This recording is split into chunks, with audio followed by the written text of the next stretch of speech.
Hi guys, my name is Yetty and welcome back to, you already know, Yetty Splash. Splash, splash, splash! On today's episode of Yetty Splash, we'll be talking about the post-study work visa and the bad thing about the visa. Now, I already made a very detailed video about post-study work visa. I'm going to be attaching the link to this video so I don't have to repeat myself or say things or say something else about it. But now, I don't know, I'm really angry at the post-study work visa. Like right now, I am so angry. I know, one of the perks of wanting to study abroad, or one of the things you do, or they'll tell you, or you'll find out whenever you're coming to study in the UK, you'll be like, should be after my master's now, there's going to be 2 years after now, I will stay and work. Yes, it's amazing, but then, girl, guy, you know, when staying in the UK for international students or for immigrants generally is like you are at a place where you are having to pay rent, and then sooner or later your rent will expire, then you really need to know what to do. That is the situation I'm feeling about myself right now. Like, very soon visa is going to expire, but what exactly are my options? And of course, for every international student, the first option is usually the post-study work visa. Oh, of course, the first option will be that for you to try and get a tier 2 job. But if you don't get it, what you eventually have to fall back on is your post-study work visa. Now, why am I angry and why this is more or less like a rant video. So why am I putting out my frustration or saying this, or why am I angry about the post-study work visa? Is the fact that I have come to the United Kingdom to study, which is a very expensive process, by the way. It's not cheap. It didn't come cheap. Like, I paid my tuition and everything, and then I'm supposed to apply for a flipping, post-study work visa, and I still have to pay as high as almost £2,500 for it. And I'm not even bothered about the money because, yes, it's the UK. You can always work 2 months, 3 months. If you're working full-time, you get that money. But it's something you can really afford, really. Let's be honest. If you're in the UK and you're an international student, when it's time for you to pay the 2,500, you can actually work for it. But that is not why I'm angry. I'm angry at the fact that these 2 years do not count towards your immigration.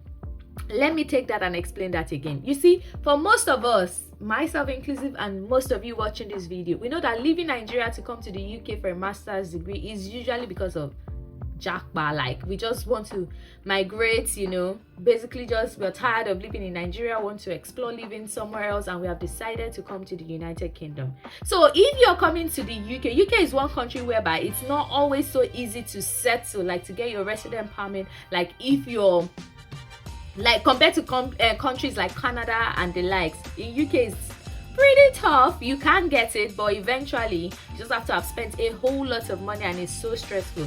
Now, if I apply for this post-study work visa after my master's, that 2 years does not count towards my immigration. So that means if I want to apply for my resident permit that will allow me to stay here when the time comes, I'm living in this UK for that 2 years, paying my rent, which is like that 2008 that the government is asking me to pay before they can give me this visa.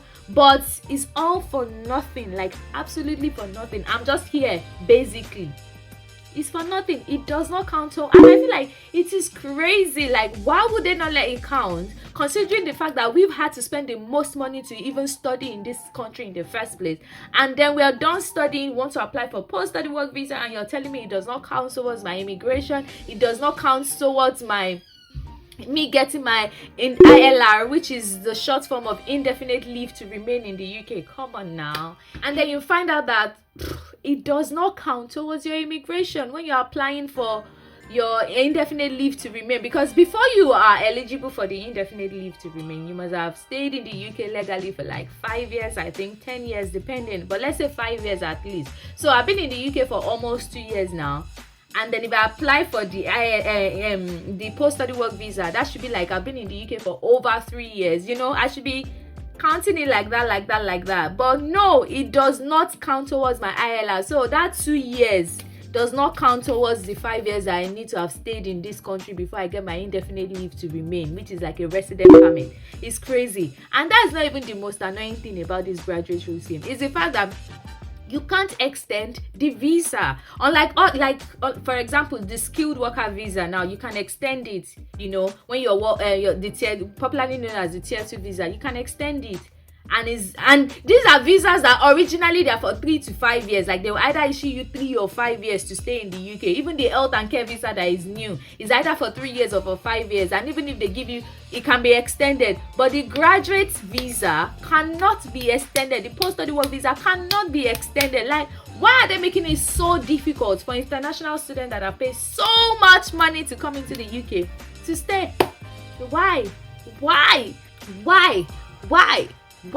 are they really making it so difficult for international students to stay in the UK? I still don't get it. But anyways, you can let me know your thoughts about this visa in the comment section. Of course, it is always the last resort. Like I always say, if your visa is expiring, tier 2 job is not coming in there, quickly apply for your post-study work visa. You can only just be frustrated like I am in this video, but still just ensure that you do not for any reason stay in the UK illegally. It's really that one is even another ball game entirely. May we not stay in this country illegally? It's not advisable at all. It's not worth it, to be fair. It's not worth it. So my own take on this whole issue, or what I'm thinking of, is that if you stay in the UK for that 2 years, hopefully God will give you a job that will now sponsor you. And if God does not give you a job that will sponsor you, you will apply again for PhD or something. You shall. It's rent. You just be renewing your rent for UK government.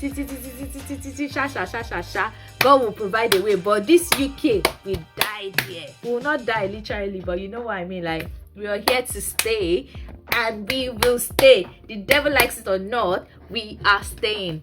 I need to also clarify something. The post-study work visa only counts if you are using the 10 years route to stay in the UK. You know, you can either apply for your indefinite leave to remain in the UK after 5 years or after 10 years. But if you are applying after 5 years, then your stay in the UK under the graduate route visa does not count. So it only counts after if you are applying for the 10 years route, and that means you must stay in the UK either studying or doing something legally.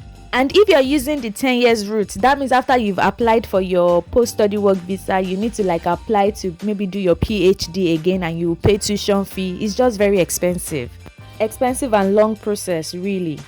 Another annoying thing about the post-study work visa is that you cannot freshly bring a dependent on that visa. So what this means is that if you do not have a dependent on your student visa and you apply for a post-study work visa, then you can never have a dependent on it. So meaning if you get married in between your post-study work visa, then you cannot invite your dependent to come on your post-study work visa, which absolutely make no sense to me. Does that mean that they are forcing you to get married as a student? Because I cannot find the rationale behind this decision. Why can't you, if you get married when you have your post-study work visa, I see no reason why you shouldn't be allowed to bring your partner as a dependent on your visa. So it's really annoying. Okay guys, this is just what I just want to share. If you have anything to say to me, just put it in the comment section, please. My name is Yetty. I share my life in the UK with you guys. I help people who are interested in coming to the UK. I share useful information, and I also help people review their CV, personal statement, whatever it is. And I do all this,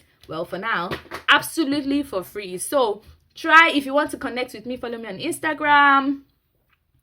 Basically Instagram, yes, and subscribe to my channel, please. It's really important. For more videos like this, hit the subscribe button. I remain your one and only baby, or I remain your one and only London girl, Yetty. Stay blessed.